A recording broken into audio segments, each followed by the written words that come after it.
sound vibrations. I'm so grateful to be hosting Kirtan Culture Initiative. I think this is the third or fourth time. Something like that. It's always an honor. Just so grateful. So thank you for coming. And it's always such an uplifting experience that I know really, for me, and I know for everyone that attends, it does linger, this feeling that we believe, this feeling of upliftment, and with a heart open. So grateful. Thanks for coming. Thank you, Jay and Justine. We're really honored to be back here in Collingwood. And look, we got Jay on this side of it this time. It took us 3-4 tries, but now we got him on this side of the equation. Next is Justine, and then each and every one of you. We're going to have a little kumbaya moment, and I'll take turns singing. Actually, that would be nice, wouldn't it, one day? We've been in Kirtan sometimes where some of the most sweetest moments in a Kirtan is when we stop all the instruments, and it's just the voices. Yeah, and that can sometimes go for long periods, yeah. And it really is powerful because it's the resonance of the voices. And sometimes finding that little confidence to come out and use your voice and find that moment of expression through your voice is powerful. So we won't do that to you today, but maybe next time. I'm joking. My name is Kevala, and I'm a member of the Kirtan Culture Initiative, as our friends and these effulgent members around us. This is our dear friend Kamalakanta. You must know my beautiful wife, Taravali. The glowing Jay, as you see, we've asked him to help us sing backup vocals today. We'll turn the lights down and he'll glow in the dark. I do glow. That's kind of a problem. That's great. And then the other half of Kamalakanta is his beautiful wife, Prema, and our dear friend Vraj with his dad in the back. They're from Angus. So once in a while we get Vraj with us and we love it. He's got a cool teenage vibe to him, so that's right. He plays bass guitar. How much cooler can you get, right? That's right. We're really honored to be back here in Collingwood. It's really a special opportunity to come together and take time out of our busy schedules to engage in a little soulful chanting, to bring a little sense of peacefulness and stillness and centeredness to the heart. That's the goal of today. And so we will open up with a little guided meditation, but before we go into all that, let's just take maybe 30 seconds, close your eyes, and just become a little bit more aware of the breath in and out of the lungs.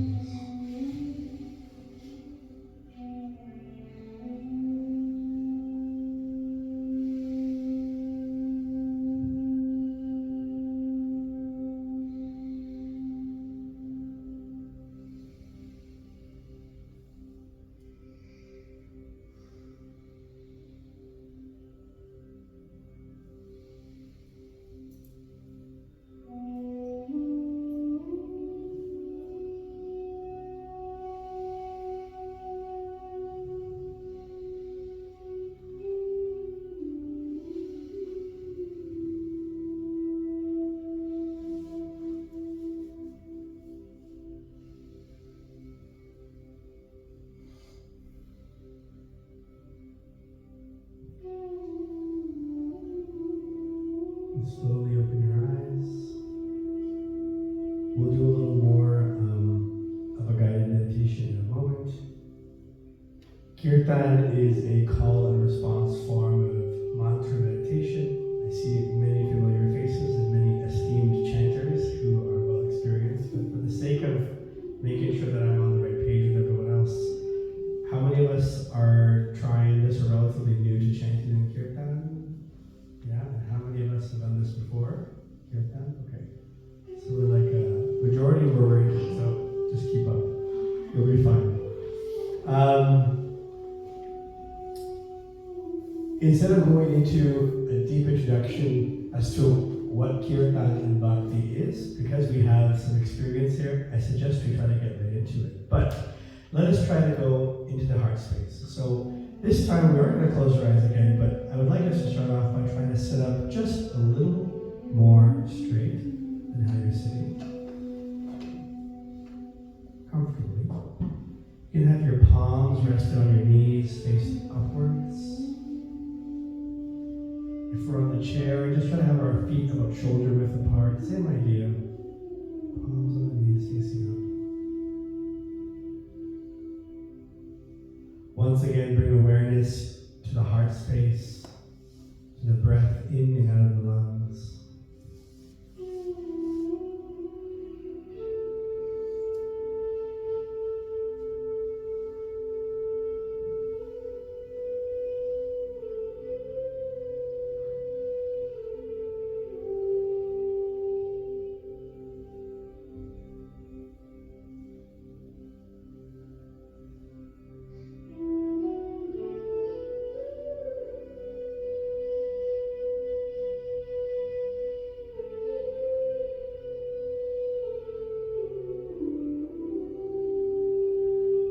Let's collectively take 3 deep breaths in through the nose and out through the nose. Simplified pranayama on the count of 3. 1, 2, 3.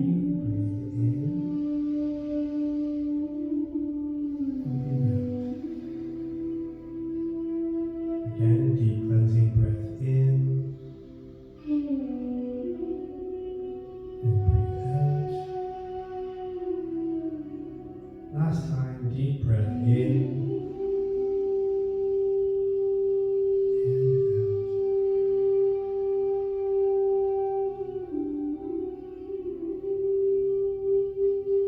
You know, on the drive up here from Toronto, we had all these patches of fogginess on the road.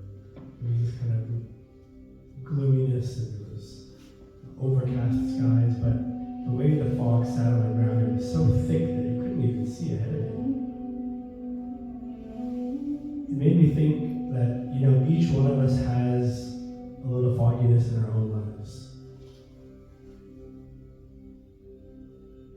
With your eyes closed, try to consider for a moment, what is it that you're trying to peer through?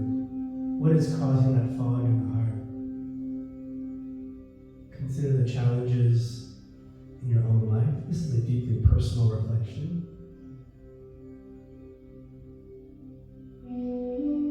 Consider the degree to which those around you, the energies around us, are contributing to that fog. What to speak of the challenges of the world that we see happening every day.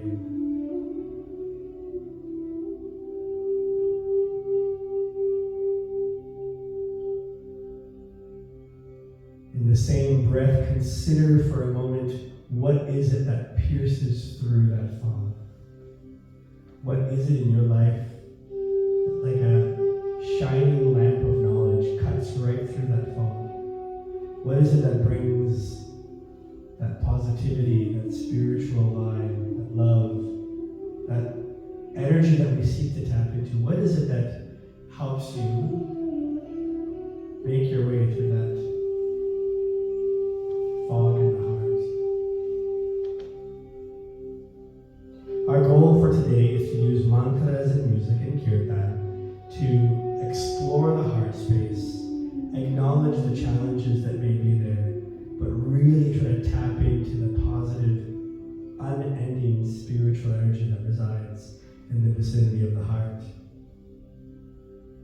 And what is it that's there? It is our true self, described in Sanskrit as Atma. That this true self, this true light, is eternal, it's full of truth, it's full of knowledge. Or in other words, while we try to move about this world seeking all sorts of pleasure and happiness, the wisdom of the East says it's been sitting in the heart the entire time. We just fail to take the time to look there.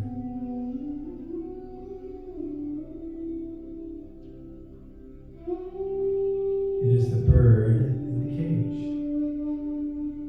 Because the body comes and goes, but the described in the Eastern literature texts is the presence of the divine, not Atma, but Param Atma. Described as the eternal friend, as the eternal witness. It is the ever-present divinity in our heart, like the companion. And the example is given of two birds in a tree. That one bird is in the tree enjoying all the fruit, making itself busy. And the other bird is just witnessing, just there as a companion and friend. Param Atma, the presence of the divine. And the ancient yoga texts are careful to tell us, at least as a bhakti path, that it is not that we should falsely identify ourselves. Oh, I am this divinity in the heart. No, I feel I get empowered by this divinity, this presence of divinity in the heart. Ultimately, this is the goal of chanting bhakti yoga or mantras and music.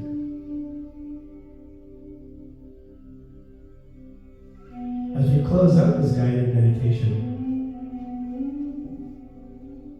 and consider both that fog that we have present in all of our hearts and what is it that is piercing that fog, what is that like? As we close out this meditation, make a little intention that whether I've been chanting for years or whether I'm doing this as a relative newcomer to Kirtan, for the next 2 hours or so, I'm going to suspend all those challenges that I face. Be they relationships, be they financial, be they with my job, or whatever it might be. I'm going to suspend them just for a moment to take a little time for myself.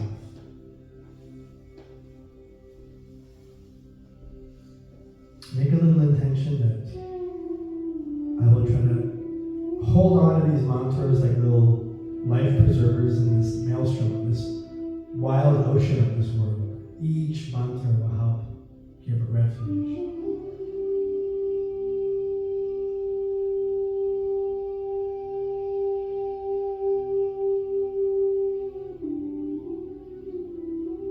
We can close our meditation with again 3 deep breaths in through the nose and out through the nose. On the count of 3. 1, 2, 3. Slow, deep breath in. And slow exhale. Again, deep breath in.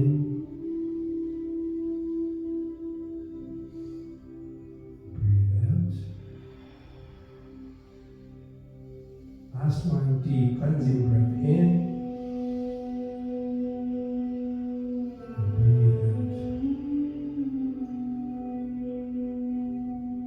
We can bring our hands to our heart in the pranam pose.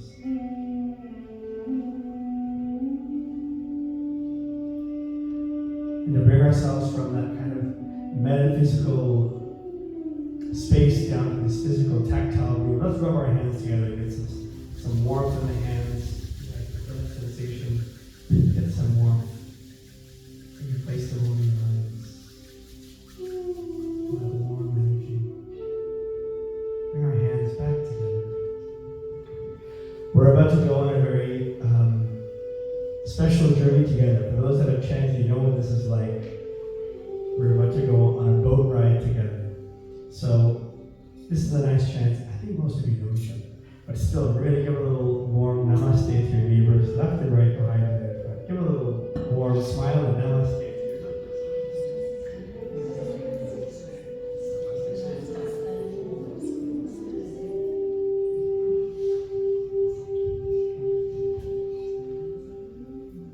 That gets everybody smiling every time. Let's dive right in. We're going to open with a little invocation mantra. We said this before, most of our kirtans, Taravali will lead us in the recitation first of the primordial sound, the first sound of the universe, as described in the Vedas, is the sound of Om. And we'll get a chance to fill this magical, beautiful space where so much healing work and sound work and, healing takes place. I know that Jane and Justine work really hard and Lori works really hard to make this space can imagine that as we fill this space with our voices, you're like energizing the walls, continuing to feed these walls full of energy. And that energy vibrates and goes right back to every person who passes through here. Yeah? So we're going to recite the primordial sound poem. And then probably we'll get into Invocation Mantra. This Invocation Mantra is a call for gratitude. In Kirtan, we normally do call and response, but for this invocation, it will just be probably reciting this mantras of gratitude to whom? Well, to the great teachers, because we don't consider ourselves advanced teachers, we're students. And so we just take whatever gratitude comes our way and just pass it right on. Yeah? Because all this knowledge comes from someone. From a teacher to a student, who becomes teacher, and a student who passes down. So this is a good meditation to have as we chant this invocation mantra. Consider whom in your life you are grateful for. Who nudges you along when you're down? Who helps push you forward when you need it the most? As we go into our intimate Kirtan. Together.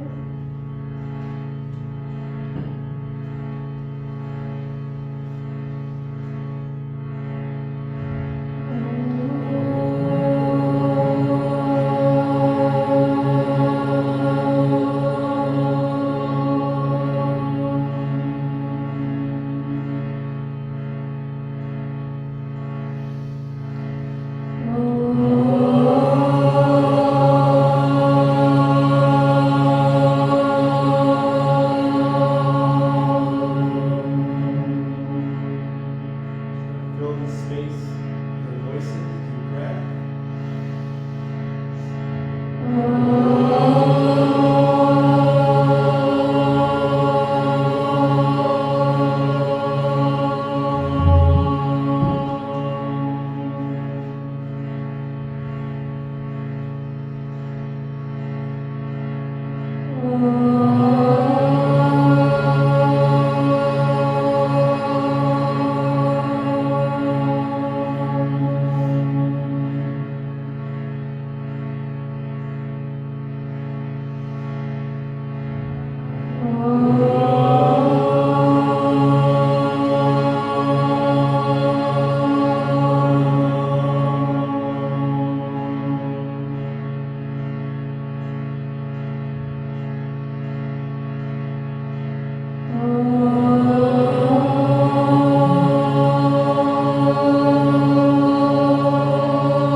first chant of the evening is really simple. You might have done this before, and the words go as follows. You can repeat after me. Om Namoh.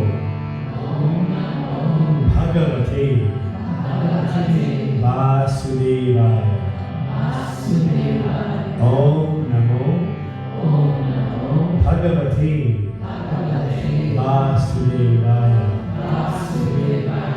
Vasudevaya, the name of the divine Krishna, taking on unlimited names and forms actually. Described as having as many manifestations or names as there are waves in the ocean, countless.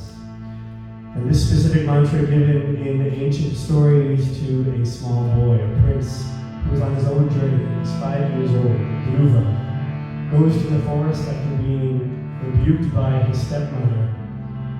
And in his eternal search for vengeance, really revenge, he realizes that there's something much higher.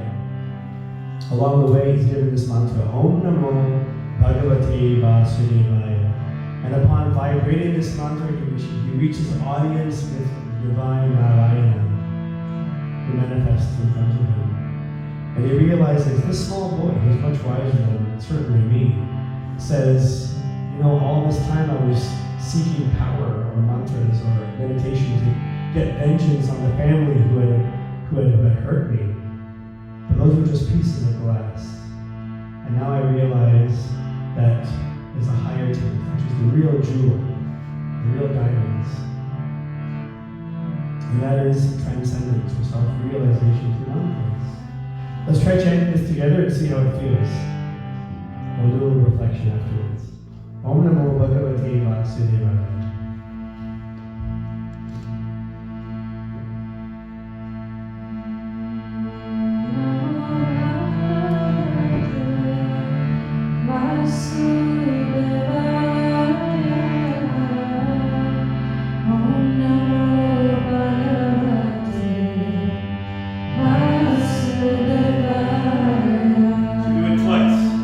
Together.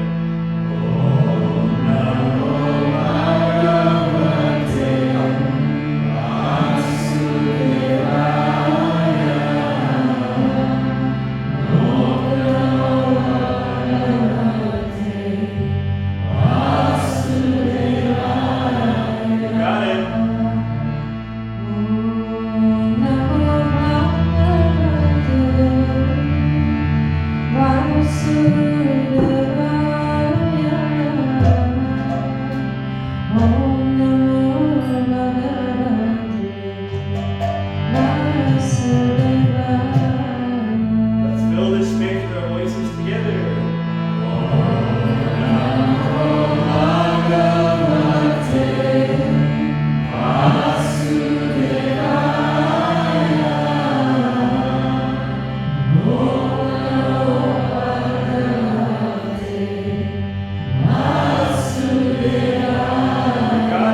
Thank you.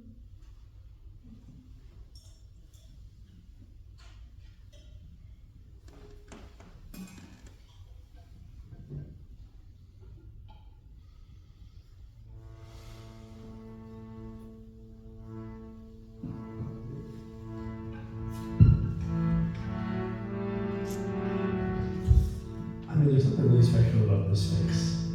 It's not just the acoustics. I mean, although it is very nicely acoustically oriented, this room, being a big space, but there's something magical about this space. Whenever we chant here, I know we feel it. Hopefully you felt a little bit of that too. You know, we're like a little cozier group, and I'm curious. Normally after our kirtans, each one of our chants, I do this thing where I further impose on everyone and say, like, how did that feel? Like, what word comes to mind? But you know, I want to invite you to be a little more vulnerable, given that we're a cozier group, and like share a little bit about the experience. What's it like going through chanting like that? What is that experience like? Or maybe it is just a word or two, or maybe you're okay as we go on this little journey together this evening, just sharing a little bit what happens in your heart space when you're chanting together. Anybody want to be bold and share a word or two?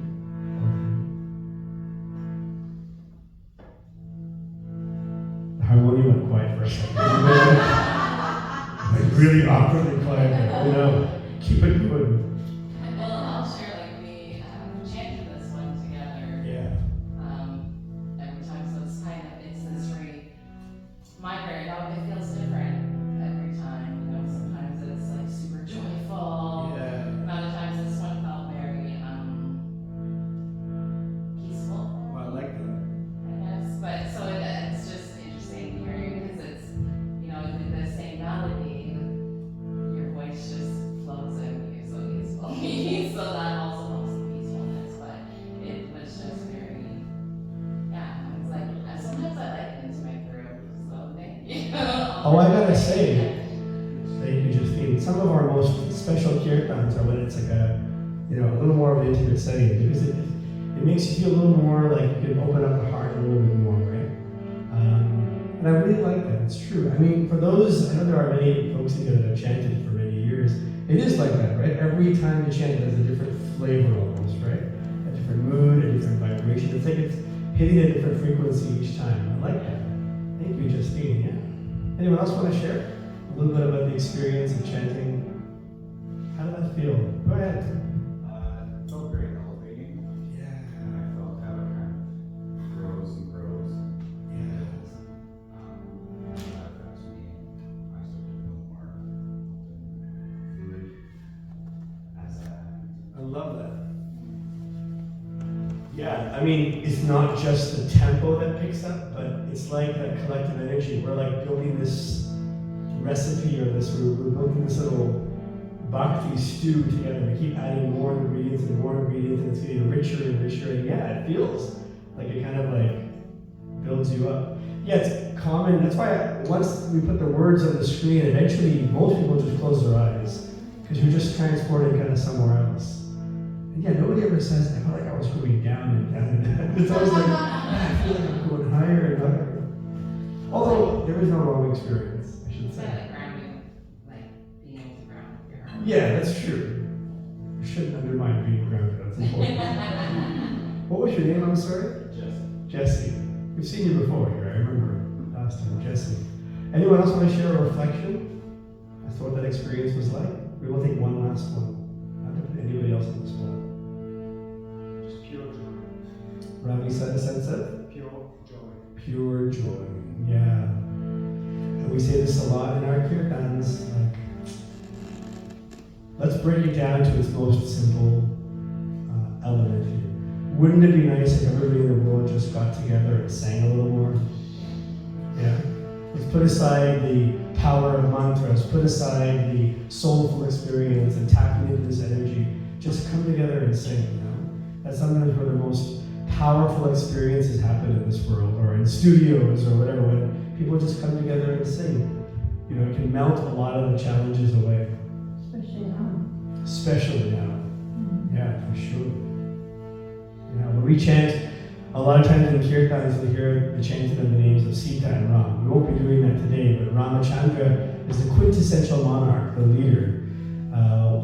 And we often remark that, that's something that's sorely needed nowadays, is, trustworthy, exemplary leadership. We don't see a lot of that. And if leadership comes, those who are in esteemed positions came and set a good example. I'm taking some time for some soulful growth. I'm going to get together and chant. I'm sure there'd be some benefit there. Focusing again in this heart space, we're going to chant a line of a beautiful song or meditation. This is by a great teacher, Acharya. It was Bhakti Vinod Thakur. And the meditation behind this is really neat. It's really nice. Mama Mana Mandire. It refers to the heart and the mind as a temple. Yeah. Sometimes if you go to the gym, you'll see some men and women who are they've clearly lived in the gym for the last 3.5 years, and they're just like jacked to the ultimate limit. I don't take anything bad in my body. My body's a temple. Yeah? You hear that kind of stuff. I won't take anything that has high saturated fat. This body's a temple. So it's almost like there's an understanding that we all have that what we have is sacred. Yeah? And so the meditation behind this chant, Mama Mana Mandire, that actually, the heart, the mind, it becomes a sacred space. And just like a regular brick and mortar building can change once you put something special inside of it. Yeah? When you have the icon, the murti. There are ancient temples in India where there are forms of the divine Krishna or many other divine forms like Shiva or Durga. They've been worshipped for thousands of years. And those are no longer brick and mortar buildings. They're like sacred spaces. Or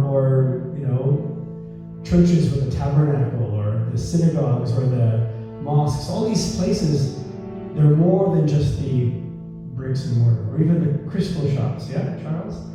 They're more than just the wooden beams and the steel. The place becomes a sacred space. What to speak of this space we're in now?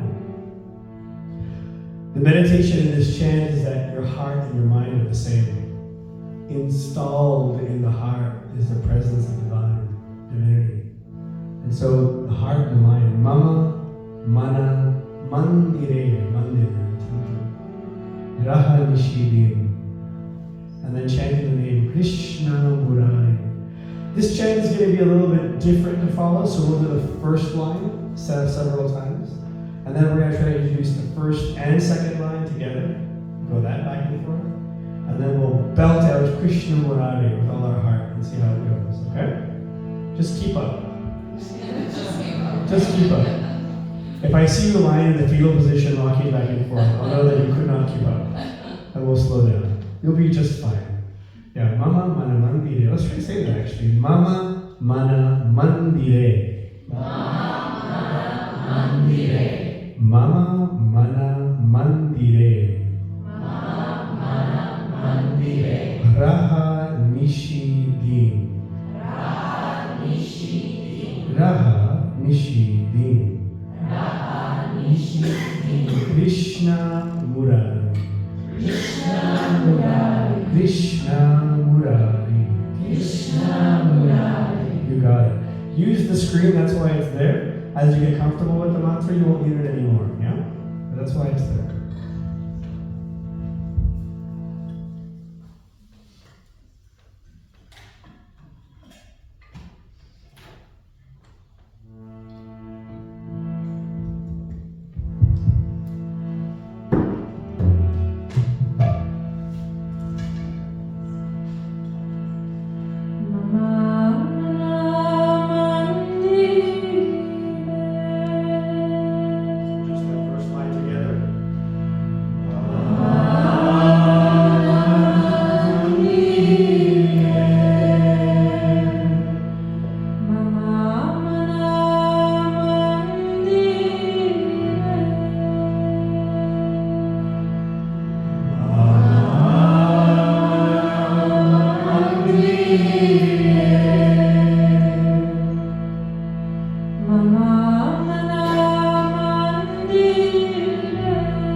Thank you again.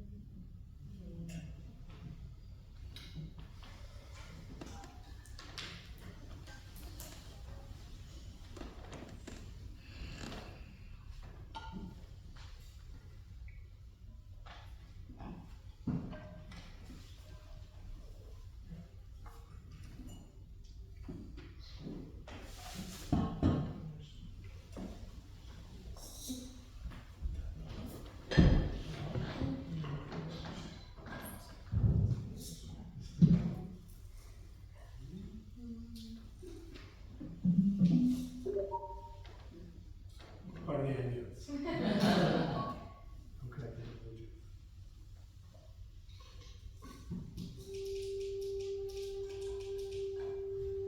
Same idea. This time I won't control this spot. Just, it's too much. What word comes to mind? How did that feel chanted together? Krishna, Mama, Mana, Mandire. Now you can just say any adjective or emotion. That seems to work better. You feel less on the spot. Pick a word from the dictionary. How did that feel?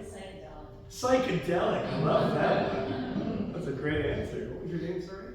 Leave Leofen? Leofen's psychedelic. Right on. What a groovy evening we had at Lotus. We got psychedelic. That's great. Psychedelic. Let's get a few more. Any word comes to mind. How did that feel chanted together like that? No wrong answer. Grateful to be here. Yeah, gratefulness. Grateful to be here. Sure. It's hard to paddle that boat alone. It's always nice once in a while when you get in a group, even if they might be strangers, but we're all sort of paddling together, right? It really helps. Grateful to be here. A sense of gratitude. Yeah, me too. Us too. Definitely gratitude. One more or two more? How did that feel? What should a word or adjective comes to mind? polishing, like we're I love that. getting a little of the residue off. Ooh, I love it, Lori. Like cleaning or polishing the residue off. How fitting. How fitting, because with our final chant, this is really the mood as well. Che to dar parama janam bhavaha da bhag nirva panam shreya kaira vachandrika paranam vidya madhu jivanam. In this 8-verse poem, we could say, by the illustrious Chaitanya Mahaprabhu, who is divinity incarnate 500 years ago, he gave these 8 verses and reflects on the same thing, that the chanting cleanses the dust off the mirror of the heart. And it's described that lifetimes upon lifetimes upon lifetimes, the soul is going from body to body to body in different types of entities. And that mirror of the heart, that just keeps accumulating layer of dust, layer of dust, layer of dust. And the goal through mantra and music and chanting is to cleanse that, or polish that mirror. Yeah, that's exactly right. And sometimes when you do that, when you go into your dusty attic and you start to broom, what happens? All that dust first goes right up in the air, right? So it's also not uncommon that when you go through this chanting or bhakti path or process, it can kind of like disturb some energy too. So we'll see in kirtans often, people get emotional too, right? Tears can come, or it can kind of bring out some anarthas, or these kind of like negative energies that need to be expunged out. And the recommendation given by the great teachers of the East is just keep going, just keep going. If you keep going, the idea is don't give up on brooming the attic. It'll eventually pass. You open the window, just keep cleaning. And eventually it passes. And you kind of hit a breakthrough moment. Sorry, I didn't mean to soliloquy on one polished statement. I felt inspired. No, sorry, you said, what is this chant again? Mama Mandire. Yeah, this is the temple of the heart. Temple of the Heart. Or the mind, yeah. And what's the second line? Raha Nishini. What is the actual word for word meaning of the second line? Can someone look it up? Let's see. A couple of guys. I was just really curious because the way it's vibrated in my body is interesting.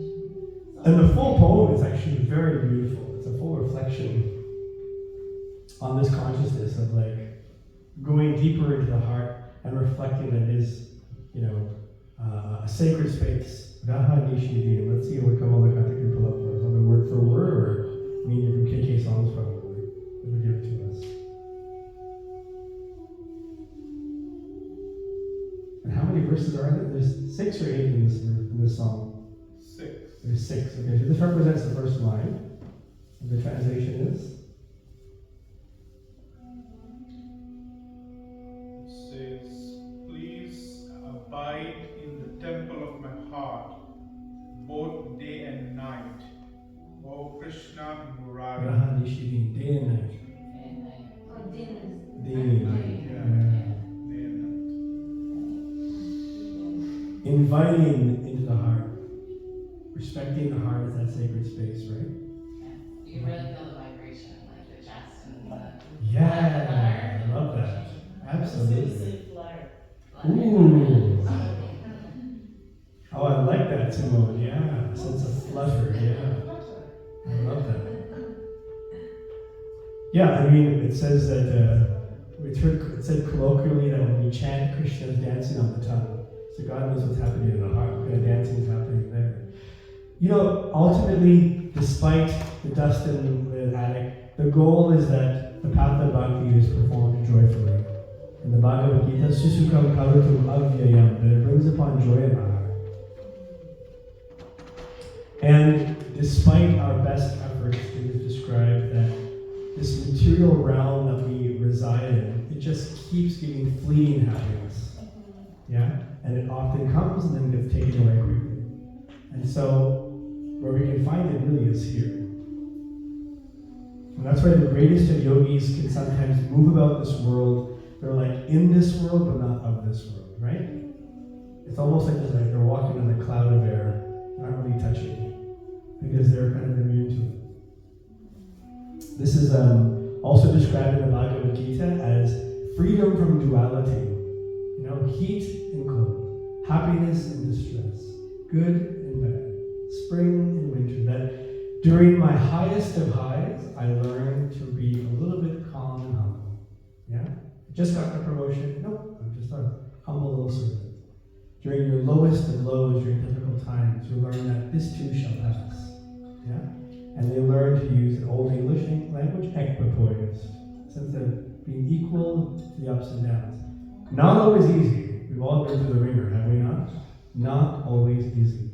But the goal is that we aspire towards this. We come together and we chant, and that helps to charge the batteries, to give me a little motivation to try to ride those waves properly, yeah?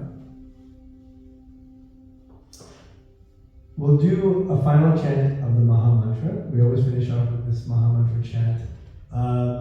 We've been sitting for a little bit. Some of us have had a chance to stand up. Hey Lord, can I impose on you to give us a couple of stretches to do as we stand up? 1 or 2 or 3 or 17? Beginner. No waivers have been signed. Let's all stand up and get some blood flowing again, yeah? We've been sitting for a while, then we'll go into one final chant, yeah. So we'll follow Lori's cue. Go ahead.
Yeah. We'll get us there.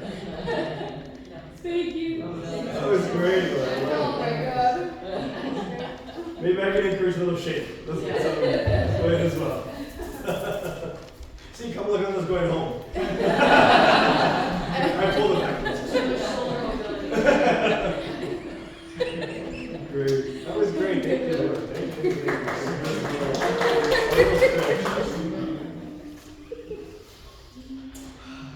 Okay, let's find our seats.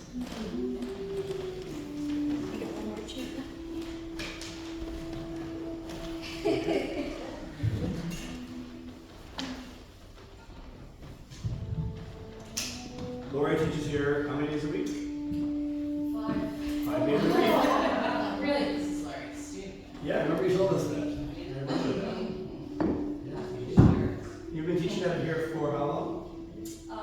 3 years, and then I had a previous place, and then in Markham I had a place. That's great. We're in Markham now. Oh. We were in downtown Toronto for almost 20 years, and then I had to get closer to my parents because they're getting older. Yeah. So we're in Markham now. So you've been teaching here for how long? You said 3? No. 3 years here, and then I think, I don't know, 5, 7 years, I forget. I see. Maybe more. Yeah. Laura's the longest running yoga studio in Collingwood. Wow.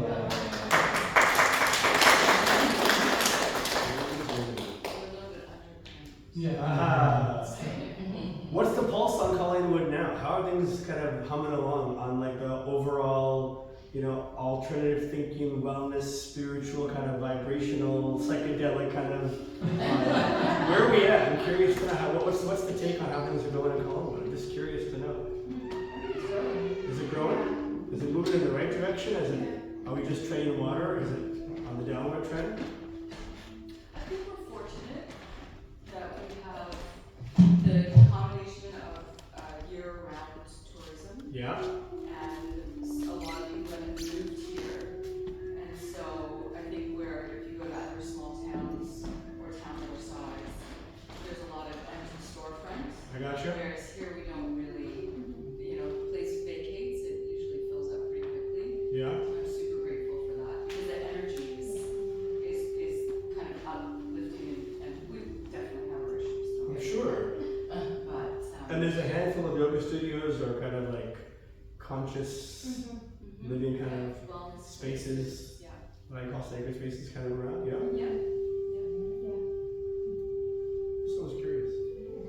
Yeah, it's always like, Spread from physical.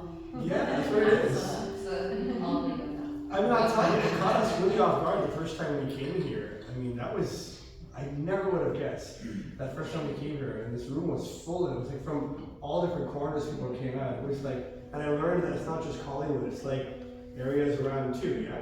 And there's lots of really cool things happening. And it's kind of our experience as well. I mean, most of the times when we're humming along as Kirtans, we do a lot of Kirtans in the city, right in the downtown core, or at least in the city proper, and then try to do one more of the same month outside the city, because there seems to be an interest in like Hamilton or Newmarket or Kingston or something like that. And sometimes the response we get in the rural areas, quote unquote rural, is like tremendous. It's almost kind of better. Yeah? 'Cause I think there's a certain population that's like done with that city life, and they just want to get out, get closer to Mother Earth, feel grounded. Yeah. Right? Am I getting that right so far, what you said? Yes. Which tells me that there's probably a lot more soil to be tilled. There's probably a lot of folks out there that are hungry for more. They're just looking to tap into some kind of network. Way back in 2019 when Tarabali was pregnant with our first baby, our first child, Revati, who's now 6, where we have 3 little girls who are being babysat by her sister, along with her 2 sons. So there's 5 kids in an apartment right now. Nice. Somewhere in Toronto. Somewhere. Somewhere. Do you know where your child is? Do you know where your sister is? She's the one in the fetal position. Actually, she's a superstar, and her husband as well. They're really stepped up. They wanted to help us out this time, and we're giving it a try. So, yeah, they're amazing. But when Tarabali was pregnant with Revati, we did a cross Canada trip. We had traveled all the time. We were for the last 10 years before that, and we're like, okay, we're about to become parents. Let's do one final kick, one good trip, and let's just get in the car. I mean, she's the hero. We got in the car. You were like 6.5 months pregnant. We drove from here to Vancouver and back. So we and the idea was just like stop in every city, stay for a couple of days at her pace, as you were comfortable. And then inevitably, because I can't stop talking, we just, and I'm like, hi, really? Yeah. We just made these connections with yoga studios in every city. And the idea was when we were going west, we made the contacts, and then on the way back, we did the programs. So they had time to promote. And like in Thunder Bay, in Regina, in Winnipeg, in Lethbridge, yeah. I mean, so we have some connections there, but even just in their own yoga scene, there were like this hotbed of people that were just like, yeah, this is what we're looking for, you know? So something that you least expected, yeah? It made us realize that on the broad spectrum, many people are spiritual seekers. They're just on their own little path. And we are of the belief that you don't force anyone down a path. You don't try to like dogmatically, push philosophy down the throat. Rather, you just, present and make it inviting and accessible. That's why Kirtan, it can range from this very accessible style that we try to do to like super incredibly powerful but quite like complex Kirtan as well, which is really nice. I mean, if you go to India, some of the temples, the ragas they follow, it's hard to follow, but it's also just as beautiful in a different way.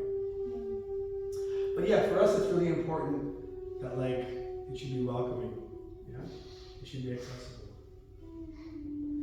I don't really know why I said all that. I'm not sure why I went off on that. You like to talk, it's a good time. She's like, we've been married for 17 years. You like to talk. With that in mind, we'll go into our final chant, which is the Hare Krishna mantra.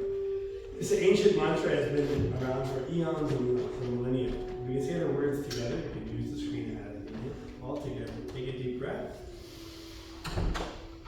Hare Krishna, Krishna Krishna, Hare Hare, Hare Rama, Rama Rama, Hare Hare. Two more times, everyone can mean. Hare Krishna, Krishna Krishna, Hare Hare, Hare Rama, Rama Rama, Hare Hare, Hare Krishna, Krishna Krishna, Hare Hare, Hare Rama, Rama Rama, Hare Hare. Close your eyes and take a deep breath.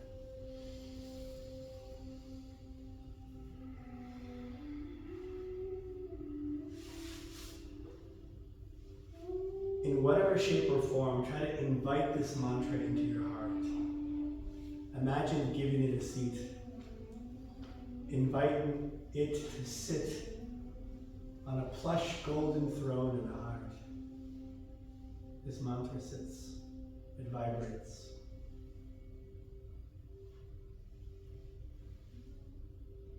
The Hare Krishna mantra consists of 3 words, Hare, Krishna, Rama. Half the mantra, Hare, calls upon the divine feminine energy. In Eastern-based traditions, there's an acknowledgement of divinity in the feminine form, Shri Radha, source. Known as Hara, or in this form, Hare, calls upon the divine feminine energy. It is described that no spiritual progress is made unless it's through the agencies of the mercy, for the blessings of the divine feminine energy. Hare. Krishna, who we just chanted, Krishna Murari. Krishna, the name Krishna means the most beautiful, the all attractive. You may have seen depictions of Krishna with a complexion like that of a riven monsoon cloud, a darkish, grayish, bluish color, or darkish bluish. Like a cloud that's about to erupt with thunderous monsoon-like rain. Krishna is described as playing the flute, which you can hear on this little track that we play, the bansuri, or the venum. Even when he stands, it's like he's flowing, tribanga, like curved in 3 parts of the body. The all attractive. It is fitting that the divine should be the most attractive. Rama, the third word in this mantra, we mentioned earlier, Ramachandra, the divine monarch, the form of great leadership, but also really means the source of all pleasure. Consider the last 24 hours and where you have sought pleasure. Maybe you were hungry and needed to get something to eat. Maybe you binged something on Netflix. Maybe you needed to go to the library and find the right book to feed the soul. What is it that gives us pleasure?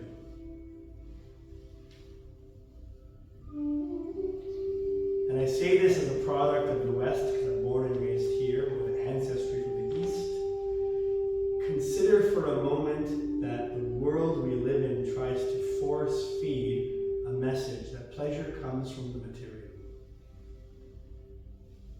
That pleasure comes from the newest gadget, the newest console, the newest phone, the newest camera, the newest electric car, whatever it might be. And the world feeds us a message that this is what will give you pleasure. This is what will give you happiness. And what happens? You work hard and you get it, and you're happy for about 35 seconds. And then you start to stress about it. How do I keep it safe? This object, whatever it was, or this promotion, or whatever it is, how do I keep it? Oh, if I just waited longer, the newer model came out 6 months later. Real pleasure, Ram, it actually has a divine source. This mantra that you've invited into your heart now, the meaning is, O divine all-attractive Krishna, or source of all pleasure, Rama, O divine feminine, Hare, Shri Radha, please engage me, this little spark, in just some service. Bring humility into my heart. Imagine if all of us walked out of Lotus Sound today with, 5 or 10% more of a service attitude towards the world. Or more humility in how we carry ourselves. I'm sure our friends and family would notice. And if you channel this devotional service, if you channel the service towards the cosmological root of the tree, then you automatically nourish every branch, every twig, every leaf, every flower, every fruit. So when we call the divine name Krishna, it's like we're tapping into that root. If you channel your devotion, your love, which is what bhakti is. Bhakti yoga is the yoga of the heart, the yoga of love. Channel it towards the divine, and in this way you begin to see equality amongst everyone around you. The same heart space that you're focused on now is what the great yogi sees. Vidya vinaya sampanne, brahmani egrivyastane, sunichayeva swapakecha, pandita samradashana. The Bhagavad Gita, the great advanced yogi, sees with equal vision a fellow yogi, someone who would be considered of the lower caste, even the animals like the cow or the elephant or the dog, even the trees. Like the great Saint Francis of Assisi, he would walk around and say, brother bird, sister tree. Imagine having that vision. So this mantra is ultimately a call for devotion, a call for servitude, a call for humility. As we chant this mantra and you find that your mind wanders, right now you're focused on that heart space. I've asked you to invite this mantra into your heart. Inevitably during this chant over the next 20, 25 minutes, your mind will wander. It happens to us too. Yeah? Use the collective voices of those around you in this cozy environment, in this intimate group.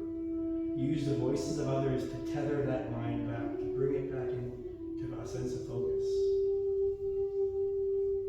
And when you're having a focused moment, where you're really channeling from the heart space, chances are you're helping someone else whose mind has drifted off somewhere else, to the bills they have to pay, or the laundry they have to do, or the duties we all have in our regular lives. This is the power of chanting in a sangha. So kirtan in a sangha becomes san kirtan. Very powerful. Let's bring ourselves back from that heart space. Open your eyes. Let's say it together again, the mantra. 1, 2, 3. Hare Krishna, Hare Krishna, Krishna Krishna, Hare Hare, Hare Rama, Hare Rama, Rama Rama, Hare Hare. Just also want to tell everybody, if you don't mind, we were driving here and we were listening to Kirtan by a world-renowned Kirtanier, Radhika Das, and he was introducing Mahamantra, and he was saying that Srila Prabhupada, who is the Swami or Guru who brought the Bhakti Yoga to the West, so he brought Kirtan in 70s, late 60s, and he said that Mahamantra is actually a peace formula. And why is it a peace formula? Because it reminds us that who we actually are. We are the soul.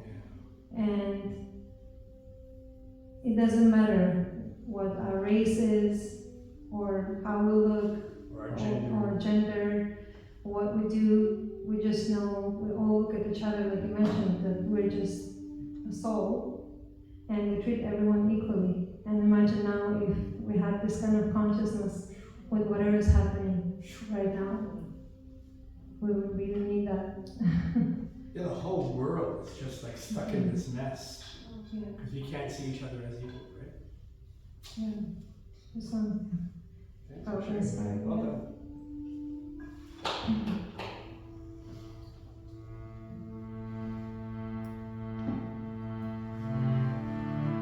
We gave you a lot to focus on this month.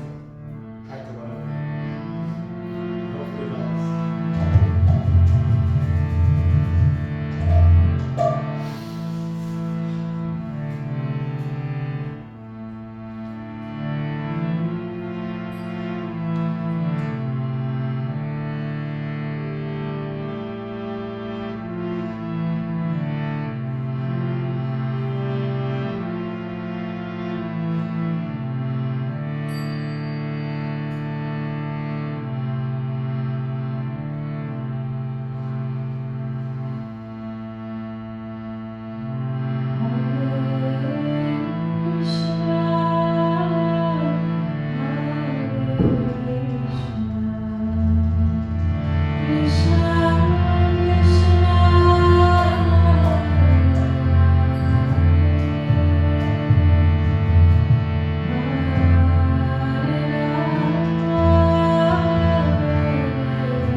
you're not already there, bring your attention, your awareness, your presence in the heart space.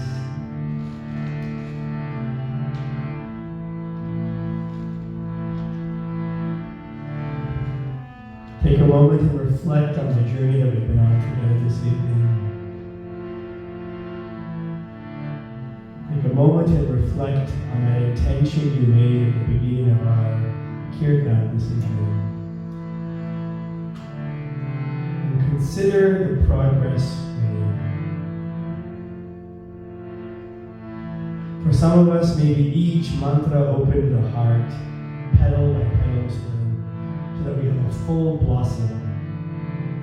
Or put differently, perhaps for some of us, we made great strides on our own personal path this evening through the chanting.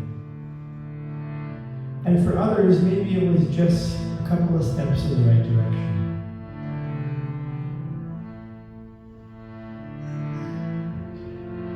The great benefit as given by the ancient yoga texts is that any spiritual advancement accrued never goes in vain.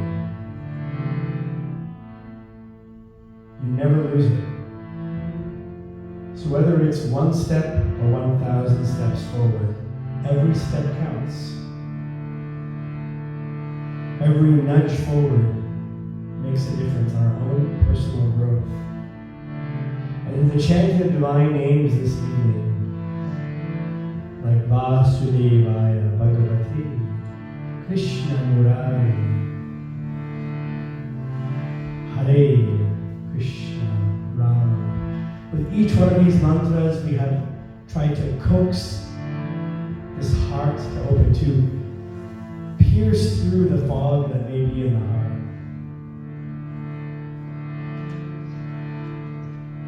If you've had any challenge up to this point, we'll do 2 final mantras.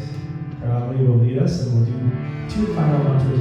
This is your chance to kind of try to overcome any little obstacles that might have been there through the evening. And really chant with abandon. Just let your heart fully go with these final 2 mantras, call and response, as a way to really seal and bring this beautiful evening of chanting to a close.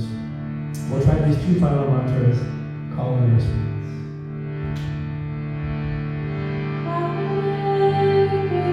La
Thank you.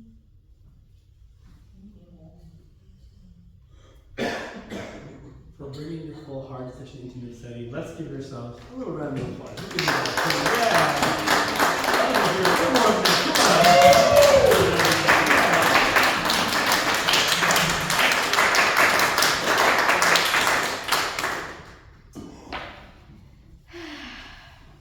From the bottom of our hearts, we want to thank you for bringing all your attention, your awareness to this Kirtan this evening. We hope that you found it to be a little break from the grind of the daily life. And it sounds like already there's so much healing that happens here in this space. I don't think I need to plug it any further, but I do want to say that between Jay and Justine and Lori, they do some incredible work here, and I think they deserve some love from all of us. Let's hear it for them.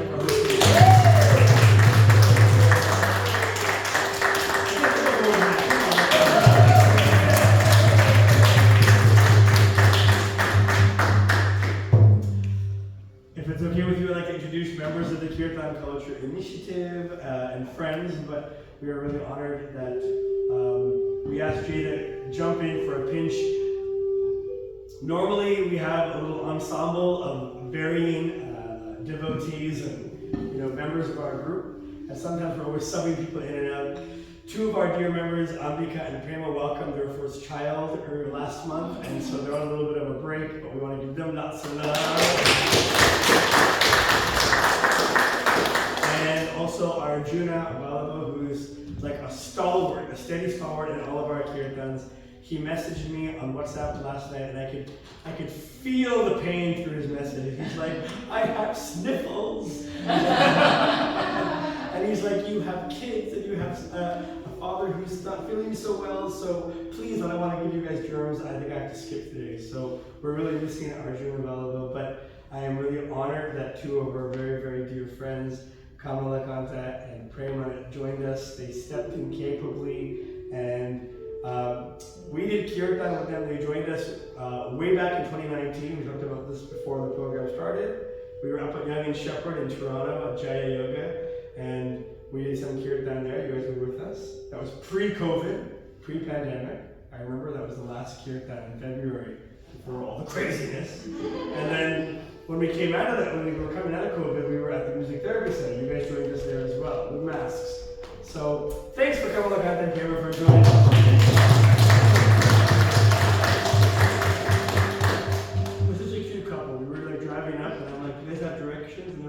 We left early, we're having lunch and berry together, now we're here. It's very sweet. Vraj, I wish you were here at all of our kirtans, but he plays bass really well, and he's amazing, and he's an inspired young man who is 17 now? Yeah. He's 17 years old. And you never guess it, the way he carries himself, strong and silent, right? Let's hear it for Vraj. Welcome.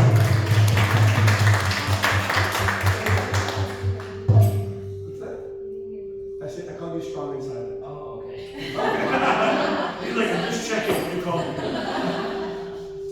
My name is Kevala. I'm playing this two-headed drum called the Mridanga. I'm really honored to be here, and we are really just humbled that you invited us to come up to Collingwood again, so thank you so much.